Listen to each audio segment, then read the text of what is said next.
بہادر شاہ ظفر کی دلی۔ اورنگزیب کی وفات کے بعد سے انگریزی حکومت کے قیام تک دلی پر روز ایک قیامت گزری۔ اس کے سیاسی نتائج کچھ بھی رہے ہوں، لیکن آپسی اعتبار سے عوام میں جو نزدیکیاں پیدا ہوئیں اس نے شاہ جہان آباد کو ایک منفرد حیثیت بخشی۔ قلعے کی محفلوں اور خاص طور سے مشاعروں میں عوام کا شریک ہونا، ہندو مسلم دوستی کی صورت یہ ہونا کہ جمنا کی ریت پر مسلمان کی لاش ایک ہندو عورت تمام رات لیے بیٹھی رہی، یہ سب ایسی باتیں ہیں جو شاہ جہان آباد کی عظمت کو چار چاند لگاتی ہیں۔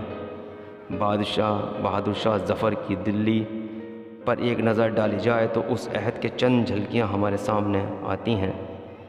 62 سال کی عمر میں بہادر شاہ ظفر کو جب تخت نصیب ہوا تو اس وقت مولقہ جلال رخصت ہو رہا تھا۔ بہادر شاہ کہنے کو تو بادشاہ تھے لیکن بے دست تو بات ہے۔ اسی بے بسی کے باوجود دلی والے ہی نہیں، باہر والے بھی بہادر شاہ ظفر سے بے پناہ محبت کرتے تھے۔ شہر کی بیشتر آبادی لال قلعے کے آس پاس ہی آباد تھی۔ دلی میں لٹتے لٹتے بھی دولت کی کمی نہیں تھی۔ یہ سب یہاں کے لوگوں کی نیت کا نتیجہ تھا۔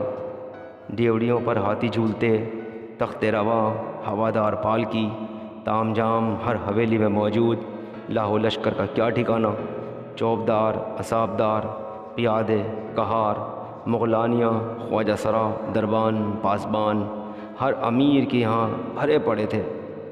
سستا سما تھا اور چھوٹے چھوٹے کاروباروں میں ایسی برکت تھی کہ آسمان سے خون برستا تھا۔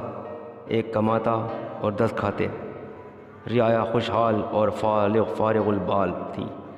رہن سہن، ادب آداب، نشست و برخاست، بول چال، رسم و رواج، تیج تہوار، میلے ٹھیلے، سیر تماشے، ان سب میں کچھ ایسا سلیقہ قرینہ تھا کہ دلی کی تہذیب تمام عالم کے لیے ایک مثالی نمونہ تھی۔ علم و فنون کے چشمے اسی سرزمین سے پھوٹتے اور حکمت و دانش یہاں کی فضا میں گھلی رہتی۔ غرض ہندوستان کا دل دلی جو بہت کچھ برباد ہونے کے بعد بھی جنت نشاں بنا ہوا تھا۔ اس دلی کے بارے میں کہا جاتا ہے کہ یہاں 8 دن 9 میلے تھے۔ روز ایک نت نیا تہوار منایا جاتا تھا۔ مذہبی رسوم، مذہبی تہواروں، شادی غمی کو تقریبات کا بہانہ بنا لیا گیا تھا۔ رمضان، عید، شب بارات، محرم، آخری چہارشنبہ، 12 وفات، 11ویں شریف، خواجہ صاحب کی چھڑیاں، رجب کے کنڈے، بسنت، دسہرہ، دیوالی، ہولی، پنکھوں کا میلہ اور نوچندی جمعرات منائی جاتی تھی۔ پھول والوں کی سیر، جسے غالب نے دلی کی تہذیبی عناصر میں ایک اہم عنصر قرار دیا ہے، اسی زمانے کی یادگار ہے۔ دلی میں جو بھی آیا دلی کا ہو گیا۔ صدیوں سے دلی باہر والوں کو اپناتی رہی، یہی اس کی عظمت و تہذیب کا راز ہے۔ لال قلعے کو دلی میں مرکزی حیثیت حاصل تھی۔ اس کے مشرق میں جمنا بہتی تھی اور سلیم شاہ سوری کا بنایا ہوا قلعہ سلیم گڑھ تھا، جسے اب بگاڑ کر سیلم پور کر دیا گیا ہے۔ قلعے کے دیوار کے ساتھ ملا ہوا سہاگ پورا تھا، جہاں سلاطین کی بیوائیں رہا کرتی تھیں، اب یہ پریڈ گراؤنڈ بنا ہوا ہے۔ لال قلعے کے سامنے چاندنی چوک کا نہایت بارونق بازار تھا، جس کے بیچوں بیچ نہر سعادت خان بہتی تھی اور فوارے لگے ہوئے تھے۔ دونوں جانب درخت تھے اور بارونق کشادہ دکانیں تھیں۔ یہاں قہوہ خانے بھی تھے جہاں شاعروں کی نشست رہتی تھی۔ جے سنگھ پورہ موجودہ جنتر منتر میں سوائی جے سنگھ والی جے پور کی فوج رہتی تھی۔ جہاں اب کناٹ پلیس کا بلاک 8 ہے، وہ جگہ احدی پورہ کہلاتی تھی۔ یہیں شاہ سعد اللہ گلشن مدفون ہے۔ کشمیری گیٹ سے آگے محلدار خان کا باغ تھا، جسے محلدار خان نے 1728 میں بنوایا تھا۔ اس زمانے میں دلی والے ٹرمنانے یہیں جایا کرتے تھے۔ شہر میں ان کے نام کا ایک کٹرا محلدار خان بھی تھا۔ اس کے قریب تنسک رائے شوق کے بھائی مجلس رائے کا باغ تھا۔ جنوب میں اوکھلا روڈ جو آبادی جولینا کہلاتی ہے، یہاں عیسائی نو آبادی تھی۔ یہ ایک پرتگالی طبیبہ جولیاناڈ اکوسٹا کے نام پر آباد تھی، جو شاہی حرم کی طبیبہ تھیں۔ اسے بادشاہ نے گوا سے بلوایا تھا اور اس کے ساتھ 300 پرتگالیوں کو روزگار دے کر دلی میں بسایا تھا۔ لیکن میر اور سودا کی دلی میں بھی مرکزی حیثیت جامع مسجد کو ہی حاصل تھی۔ اس کی سیڑھیوں پر کباب اور تکے اس وقت بھی بکا کرتے تھے۔ انڈے، مرغی اور کبوتر کا کاروبار ہوتا تھا۔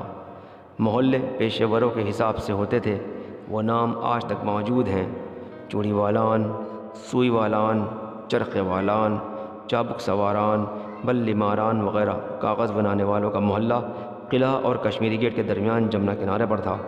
شہر میں سڑکیں اس زمانے کے حساب سے بہت چوڑی تھیں، کیونکہ گاڑیاں وغیرہ کی اتنی کثرت نہ تھی۔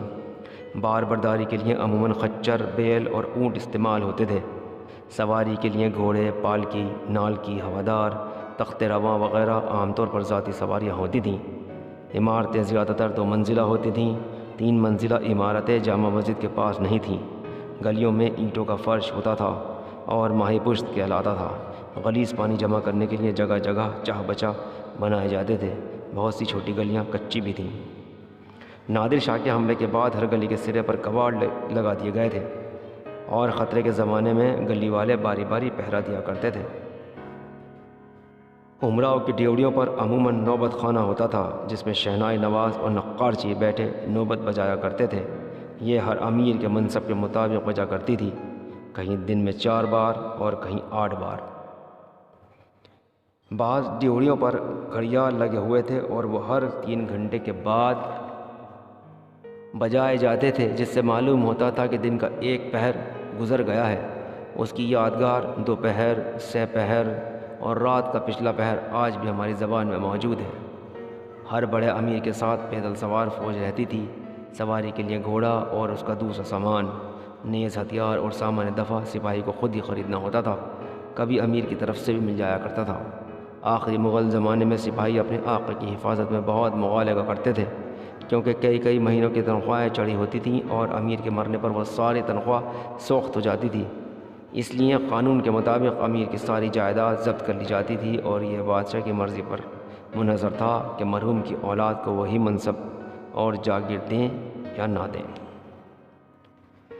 امید کرتا ہوں آج کی میری یہ باتیں آپ لوگوں کو ضرور پسند آئی ہوں گی۔ ویڈیو پسند آئی ہو تو اسے لائک کریں، شیئر کریں، کمنٹ کریں۔ میں آپ کا دوست محمد ناصر اب آپ سے اجازت چاہتا ہوں۔